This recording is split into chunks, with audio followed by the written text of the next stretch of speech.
Here are several yard maintenance tips everybody should know. First off, invest in a thin, old white dress shirt. This is great to keep the sun off of you, bugs off of you. Whenever you're weed eating, it'll keep all that stuff that gets slung everywhere off of your arms, and it's a lot easier and more pleasant to work out in the yard in.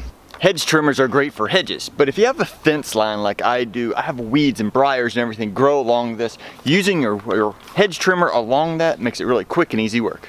Just make sure you don't actually hit your blades on your fence or it will bend them. If you ever have to trim a limb off of a tree, don't worry about a handsaw, get a reciprocating saw. This right here will make it really fast and easy, and it's a really nice cut.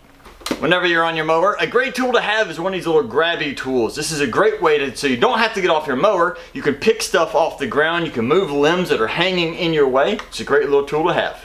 While you're out on your mower, it's a good idea to get some earbuds along with some really good earmuffs, and that way you can listen to music, or maybe you can get an education. Hey, work on your PhD while you're mowing the lawn.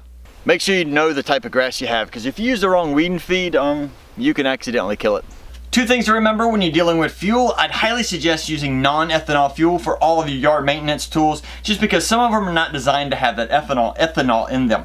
Also, I'd highly suggest using some kind of a fuel stabilizer in all of your fuel. That way you don't have to worry about the fuel varnishing over the winter, and you don't have to drain it. Remember to try and sharpen your blades at least once a year, because it's a lot healthier for your grass to actually shear the grass, which is what a sharp blade will do.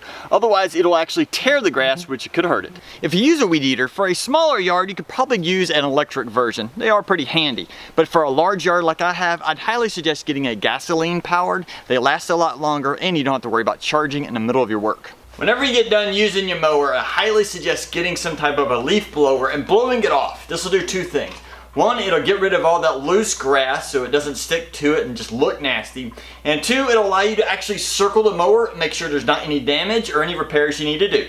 I have some other videos on mower tips. I'll put those in the description just in case you're interested. Otherwise, if you have any other suggestions for maintenance tips for your yard, put those in the comments and we can help others out.